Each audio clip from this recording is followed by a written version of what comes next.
Hello दोस्तों, good morning. I hope आप बहुत अच्छे होंगे।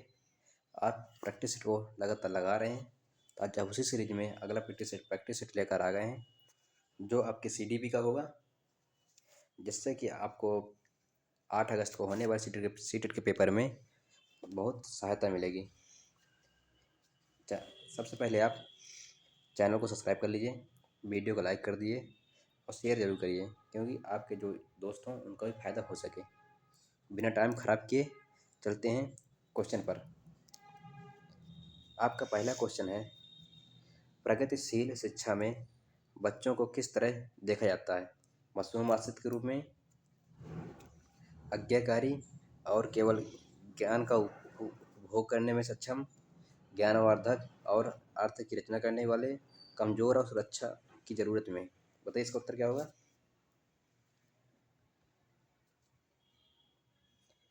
बताइए जल्दी से। इसका होगा, प्रगतिशील शिक्षा में ज्ञानवर्धक और अर्थ की रचना करने वाले के रूप में बच्चों को देखा जाता है। यदि आपने हमारा पिछला वाला वीडियो देखा होगा प्रगतिशील शिक्षा का, तो आप आराम से क्वेश्चन कर सकते हैं। यदि आपने अभी तक नहीं देखा तो वीडियो चैनल पर डाला हुआ है, प्लेलिस्ट में जाकर आप देख सकते हैं। चलते हैं अगले क्वेश्चन पर।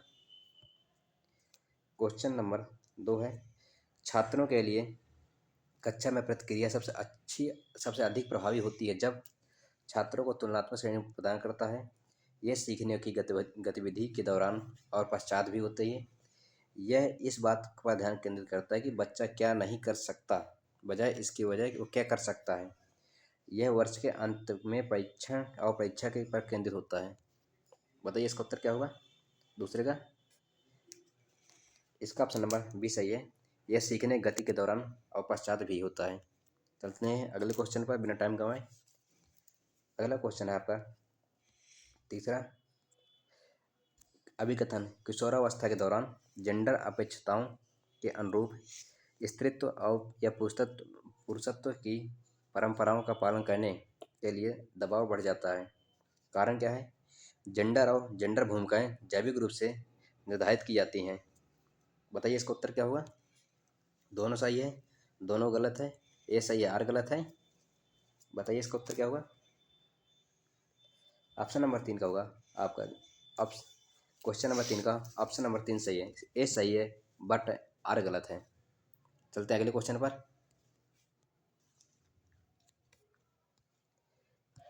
क्वेश्चन नंबर 4, सुनीता एक 12 वर्षीय लड़की विशेष संगीतीय क्षमता रखती है। उसके माता पिता दोनों ही नेपो गायक हैं और वे सुनीता को अपनी आवाज़ को और बेहतर बनाने के लिए प्रशिक्षण कक्षा में भेज रहे हैं। सुनीता की यह क्षमता संभावित रूप से किन कारकों के अंतःक्रिया का परिणाम है? वृद्धि और परिपक्वता का, पोषण और अनुशासन का, आनुवंशिकता और वातावरण का, लैंगिक पहचान और आनुवंशिक संरचना का। बताइए इसका उत्तर क्या होगा चौथे का? इसका उत्तर ऑप्शन नंबर 3 आनुवंशिकता और वातावरण का प्रभाव है। चलते हैं अगले नंबर क्वेश्चन पर। अगला क्वेश्चन है 5वें नंबर का, संवेदनशील अवधि वह समय अवधि होती है जिसके दौरान कुछ डैश विशेष रूप से सामान्य विकास के लिए महत्वपूर्ण होती हैं।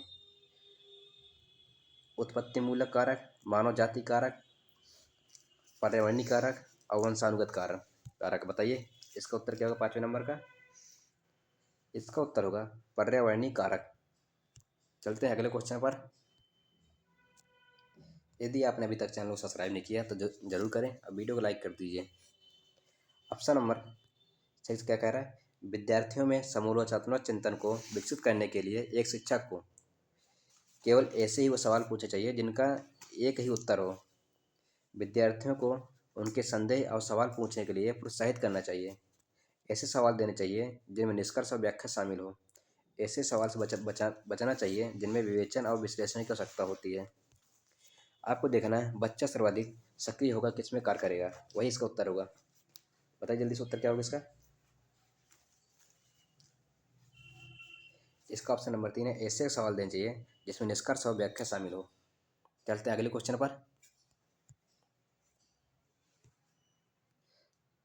7 नंबर क्वेश्चन है, एक शिक्षिका खुद से पूछती है कि मैं ऐसे अनुभव कैसे प्रदान कर सकती हूँ जिसमें छात्रों को पर्यावरण की विभिन्न प्रकार की वस्तुओं का वर्गीकृत करने और उनकी वर्गीकरण में स्कीमाओं के विश्लेषण करने की आवश्यकता हो। वह छात्रों में किस बुद्धिमत्ता को बढ़ावा देने की कोशिश कर रही है? भाषाई बुद्धिमत्ता, अंतर्व्यक्ति बुद्धिमत्ता, प्राकृतिक बुद्धिमत्ता, शारीरिक और गति संवेदी बुद्धिमत्ता। बताइए इसका उत्तर क्या होगा 8वें नंबर का? आपका है अंतर्व्यक्तिक बुद्धिमत्ता उत्तर होगा। चलते हैं क्वेश्चन नंबर 8 पर। क्वेश्चन नंबर 8 है, महारत हासिल करने के लिए लक्ष्य निर्धारित करने से छात्र की अभिप्रेरणा और योग्यता के बारे में विचार कैसे प्रभावित होते हैं? ऑप्शन नंबर ए, यह अक्सर योग्यताओं के स्थिर दृष्टिकोण में बढ़ी हुई आंतरिक अभिप्रेरणा और विश्वास को दर्शाता है। ऑप्शन नंबर बी, यह अक्सर योग्यता के वृद्धिशील दृष्टिकोण में बढ़ी हुई आंतरिक अभिप्रेरणा और विश्वास को दर्शाता है। ऑप्शन नंबर 3, यह अक्सर योगदान के स्थिर दृष्टिकोण में बढ़ी हुई बाहरी अभिप्रेरणा और विश्वास को दर्शाता है। ऑप्शन नंबर 4, यह अक्सर योग्यता के वृद्धिशील दृष्टिकोण में बढ़ी हुई बाहरी अभिप्रेरणा को दर्शाता है। बताइए इसका उत्तर क्या होगा 8वें नंबर का? जल्दी से बताइए 8वें नंबर का क्या होगा उत्तर? 8वें नंबर का होगा ऑप्शन नंबर बी, अक्सर योग्यता के वृद्धिशील दृष्टिकोण में बढ़ी हुई आंतरिक अभिप्रेरणा और विश्वास को दर्शाता है। देखिए जो आपका 7वें नंबर क्वेश्चन था, इसका उत्तर बी नहीं है, इसका उत्तर सी नंबर का है। क्या है? प्राकृतिक बुद्धिमत्ता। वो गलत टिक हो गया। चलते हैं क्वेश्चन नंबर 9 पर। क्वेश्चन नंबर 9 है, रामा एक शिक्षिका है जो वाइगोत्स्की के सिद्धांत को अपनी कक्षा में लागू कर रही है और वह चुनौतीपूर्ण कार्य को पूरा करने के लिए अपने छात्रों को समूहों में काम करने के लिए नियुक्त करती है। कार्य के दौरान एक छात्र एक महत्वपूर्ण संकल्पना को समझने के लिए संघर्ष करता है। रमा के लिए इस छात्र की मदद करने का सबसे प्रभावी तरीका क्या होगा? छात्र को समस्या का उत्तर प्रदान करें ताकि समूह आगे बढ़ सके। छात्र को समस्या को स्वयं हल करने का प्रयास करने के लिए प्रोत्साहित करें। छात्र को एक अलग कार्य सौंपे जो उसकी योग्यताओं के अनुकूल हो। छात्र के साथ समस्या पर काम करें और समूह के अन्य सदस्यों को शामिल करते हुए आवश्यकता अनुसार मार्गदर्शन प्रतिपुष्टि प्रदान करें। बताइए इसका उत्तर क्या होगा? यदि आपने मेरा वाइगोत्स्की का सिद्धांत मैंने बताया उस चैनल पर यदि देखा होगा तो आप इसका उत्तर आराम से लगा सकते हैं। बताइए 9वें नंबर का उत्तर क्या होगा? इसका उत्तर होगा ऑप्शन नंबर 4। चलते हैं अगले क्वेश्चन पर। अगला क्वेश्चन है अभिकथन 10 नंबर का। क्या है अभिकथन? शिक्षकों को विद्यार्थियों के बीच बहस और चर्चा और सहयोग को प्रोत्साहित करना चाहिए। अब कारण क्या है? ज्ञान उत्पादन एक निष्क्रिय प्रक्रिया है और सामूहिक गतिविधियों में संलग्नता अर्थपूर्ण अधिगम में बाधा डालता है। बताइए इसका उत्तर क्या होगा जल्दी से? देखो अभिकथन तो सही है बट कारण गलत है। इसका उत्तर क्या होगा? 3 नंबर, ए सही है परंतु आर गलत है। क्या होगा? ए सही है परंतु आर गलत है। चलते हैं अगले क्वेश्चन पर। अगला क्वेश्चन 11 नंबर है, भाषाओं व्यक्तित्व और सामाजिक संबंधों में परिवर्तन और स्थिरता किस विकास में शामिल है? व्यक्तित्व विकास में, भावनात्मक विकास में, मनोसामाजिक विकास में, संज्ञानात्मक विकास में। बताइए इसका उत्तर क्या होगा 11 नंबर का? इसका होगा आपका ऑप्शन नंबर 3 मनोसामाजिक विकास में। चलते हैं अगले क्वेश्चन पर। अगला क्वेश्चन है आपका 12, छात्रों के विविध समूहों को पूरा करने के लिए निम्नलिखित में से कौन सांस्कृतिक रूप से उत्तरदायी शिक्षण का सही वर्णन करता है? सुविचारित, अनुकूलित, विभेदित, मानकीकृत। बताइए इसका उत्तर क्या होगा जल्दी बताइए 12 नंबर का? 12 नंबर का आपका ऑप्शन नंबर 3। क्या होगा? ऑप्शन नंबर 3 जिसमें आपका होगा सुविचारित, अनुकूलित, विभेदित। ठीक, चलते अगले क्वेश्चन पर। अगला क्वेश्चन है हमारा 13 नंबर, अभिकथन स्कूल को उस ढांचे के भीतर कार्य करना चाहिए जो तैयार उत्पाद और सीखने के परिणामों का आकलन करते हैं। कारण क्या है इसका? सीखना पक्के तौर पर अनुक्रमिक और पदानुक्रमिक है। बताइए इसका उत्तर क्या होगा? 13 नंबर का ए भी गलत है, आर भी गलत है, मतलब इसका क्या है, ए आर दोनों गलत हैं। चलते हैं अगले क्वेश्चन पर। आपको बहुत सारे क्वेश्चन फरवरी वाले सीटेट में सेम उतरे मिलेंगे, जो 8 फरवरी को हो रहा है उसमें सेम मिलेंगे। चलते हैं देखते हैं। ले भाई गुत्ती उसका भाषा विचार के बीच क्या क्या संबंध है? यदि आपने मेरा ले भाई गुत्ती का सिद्धांत देखा है तो आप इसका उत्तर आसानी से लगा सकते हैं। ऑप्शन नंबर ए, भाषा विचार को आकार नहीं देती है। भाषा विचार भाषा को आकार देते हैं। भाषा और विचार एक दूसरे से स्वतंत्र हैं। भाषा और विचार विकास की जटिल विनिमय प्रक्रिया है। बताइए इसका उत्तर क्या होगा जल्दी से? इसका उत्तर ऑप्शन 4, भाषा और विचार विकास की जटिल विनिमय प्रक्रिया है। यदि आपने अभी तक ले बाय गोत्सकी का सिद्धांत नहीं देखा तो चैनल पर प्लेलिस्ट बनी हुई है, जाकर देख सकते हैं। चलते हैं क्वेश्चन नंबर 15 पर। 15 निम्नलिखित में से कौन सा सही सुमेलित युग्म है? मानदंड संदर्भित मूल्यांकन विशिष्ट विषयों के महारत शामिल है। ऑप्शन नंबर 2, मानकीकृत संदर्भित मूल्यांकन साथियों के प्रदर्शन की तुलना करना। रचनात्मक मूल्यांकन यह निर्धारित करना कि छात्र कक्षा से पहले और बाद में क्या कर सकते हैं। योगात्मक मूल्यांकन, इसमें पेपर पेंसिल परीक्षण के साथ साथ गैर लिखित व्यवहारों के विस्तृत विवरण शामिल है। बताइए इसका उत्तर क्या होगा 15 नंबर का? इसका सही सुमेलित केवल आपका ऑप्शन नंबर 2 है, जिसका मानक संदर्भित मूल्यांकन साथियों के प्रदर्शन की तुलना करता है। चलते अगले नंबर क्वेश्चन पर। अगला क्वेश्चन है 16 नंबर का।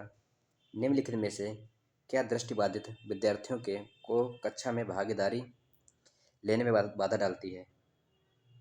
बताइए।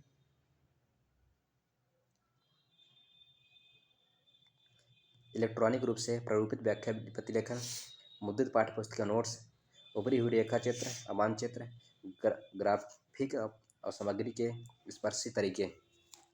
बताइए किसके लिए? दृष्टिबाधित बालकों के लिए क्या बाधा डालती है? बताइए जल्दी से क्या होगा उत्तर 16 नंबर का। मुद्रित पाठ्यपुस्तकें, यदि किसी बच्चा देख नहीं सकता तो मुद्रित पाठ्यपुस्तकें कैसे पढ़ सकता है, उसके लिए बाधा है। चलते हैं अगले क्वेश्चन पर। लॉरेंस कोलबर्ग के बच्चों के नैतिक का विकास का अध्ययन करने के लिए किस विधि का प्रयोग किया है?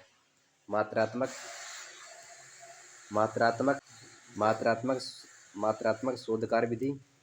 ऑप्शन बी, बच्चों के सामने नैतिक दुविधा रखना और अनुक्रिया की समालोचना करना। ऑप्शन नंबर 3, खेल के दौरान बच्चों का आकलन करना। ऑप्शन नंबर 4, प्रायोगिक विधि। बताइए इसका उत्तर क्या होगा?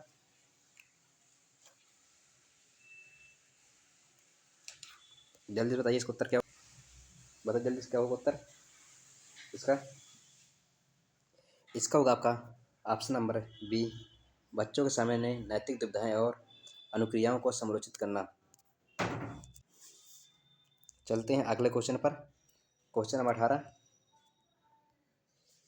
रचनावादी शिक्षण विद्यार्थियों को डैश अधिगम की ओर ले जाता है।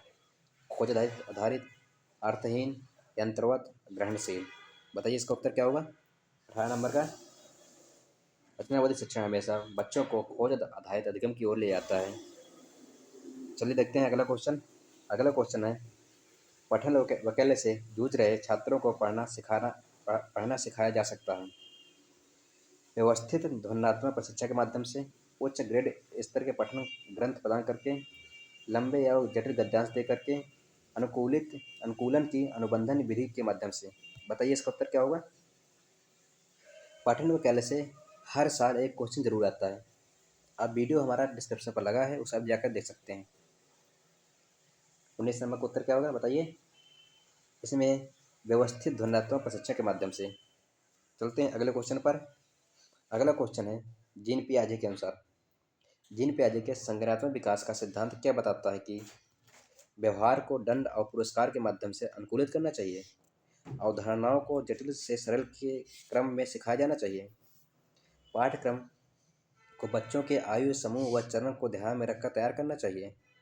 ऑप्शन नंबर 4, शिक्षण का बल गतिविधि के परिणाम पर होना चाहिए, न कि सोचने की प्रक्रिया पर। बताइए इसका उत्तर क्या होगा जल्दी से। आपका 20 नंबर का उत्तर होगा ऑप्शन नंबर 3, पाठ्यक्रम को बच्चे के आयु समूह व चरण को ध्यान में रखकर तैयार करना चाहिए। चलते हैं अगले क्वेश्चन पर। अगला क्वेश्चन है 21 नंबर का। आप एक शिक्षक हैं जो छात्रों को paraसंज्ञानात्मक कौशल विकसित करने में मदद करना चाहते हैं। कौन सा संज्ञान? paraसंज्ञानात्मक कौशल विकसित करने में मदद करना चाहते हैं। तो निम्नलिखित में से कौन सी रणनीति इस प्रकार के चिंतन को बढ़ावा देने की सबसे अधिक संभावना है? बताइए इसका उत्तर क्या होगा।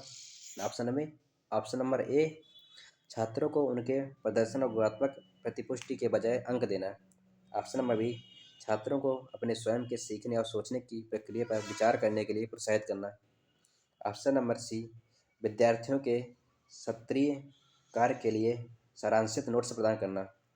ऑप्शन नंबर 4, गृह कार्य सौंपने के लिए याद रखने और याद करने की आवश्यकता होती है। बताइए इसका उत्तर क्या होगा जल्दी से। 21 नंबर क्या होगा?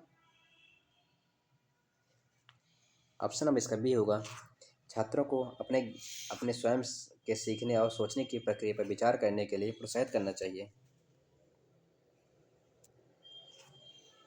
ऑप्शन नंबर 22 का है। क्वेश्चन नंबर 22 क्या कहता है? निम्नलिखित में से कौन सा स्वलीनता के संदर्भ में सही है? स्वलीनता एक यह बीमारी होती है जो बच्चों के अंदर हो जाती है किसी किसी के। बताइए इसका उत्तर क्या होगा। ऑप्शन नंबर ए है, स्वलीनता वाले सभी लोगों में कम से कम एक विशेष कौशल होता है। ऑप्शन नंबर बी 2, स्वलीनता एक तंत्रिकी विकासात्मक विकार है। ऑप्शन नंबर 3, स्वलीनता केवल वातावरणीय कारकों के कारण होती है। ऑप्शन नंबर 4, स्वलीनता का इलाज किया जा सकता है, उम्र के साथ इसमें सुधार आता है। बताइए इसका उत्तर क्या होगा 22 नंबर का।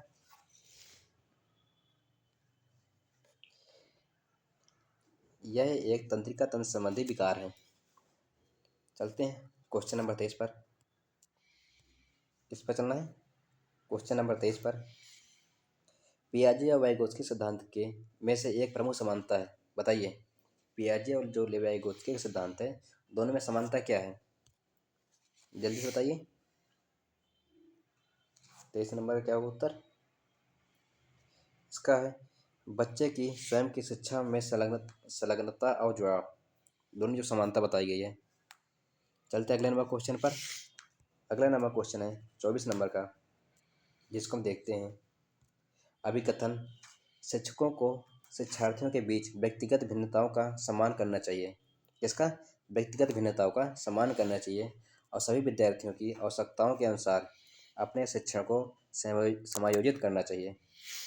इसका कारण देख लीजिए, शिक्षकों को विविध पृष्ठभूमि के शिक्षार्थियों को पढ़ाते समय उनके बीच सहयोग, समूह कार्य और बातचीत से बचना चाहिए। बताइए क्या होगा उत्तर? यदि आप टीचर बनेंगे तो आप बच्चे समय क्या करेंगे, उसी को अनुसार आपको उत्तर देना है इसका। देखिए इसका ए नंबर तो सही है, बट आर गलत है। तो इसका उत्तर क्या होगा? ए सही है लेकिन आर गलत है। चलते हैं अगले नंबर क्वेश्चन पर। अगला क्वेश्चन है, किस अधिगम की रणनीति में बच्चों द्वारा दूसरों को सिखाना शामिल है जो उन्हें सीखा है? किस अधिगम की रणनीति में बच्चों द्वारा दूसरों को सिखाना शामिल है जो उन्होंने सीखा है?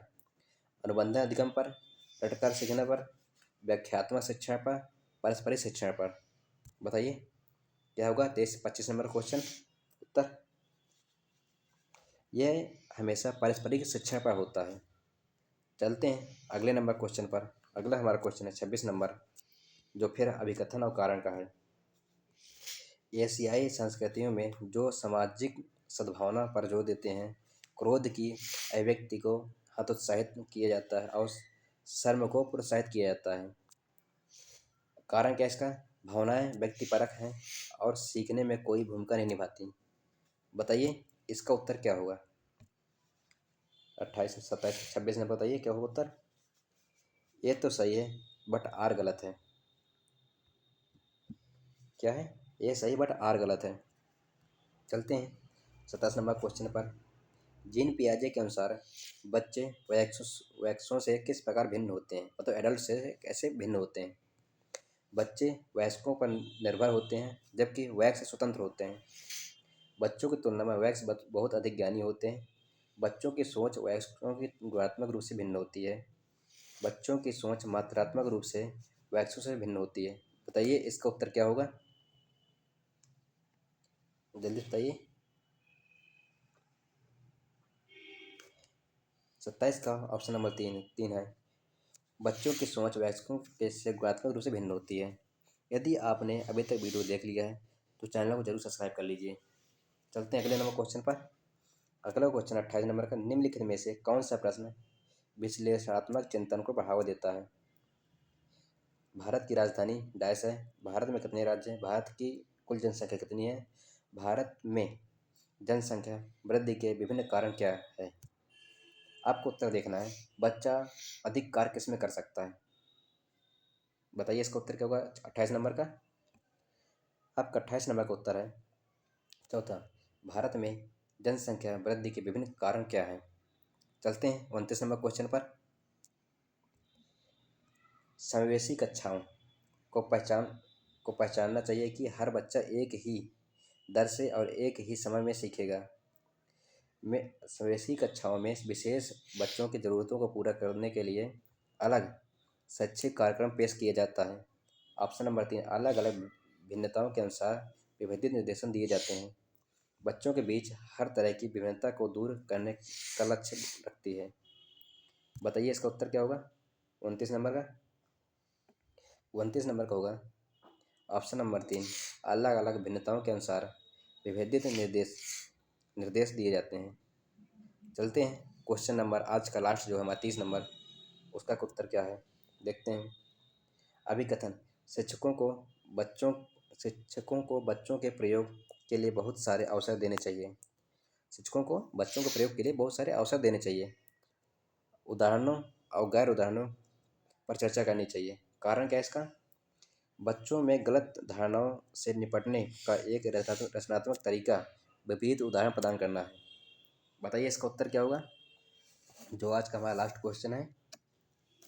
देखिए यह ए भी सही है, आर भी सही है और ए आर की व्याख्या भी करता है। तो आज का वीडियो यहीं तक था। यदि आपने अभी तक वीडियो को देख लिया है तो चैनल को लाइक करें, चैनल को सब्सक्राइब करें, वीडियो को लाइक करें और शेयर करें। और आपको हम डेली अब एक सामाजिक विज्ञान की प्रैक्टिस सेट शाम को डेली 7:30 बजे कराते हैं। आप आकर उसको भी देख सकते हैं, जिससे कि आपका आराम से सीटें निकल जाएगा। वीडियो देखने के लिए धन्यवाद। Thank you.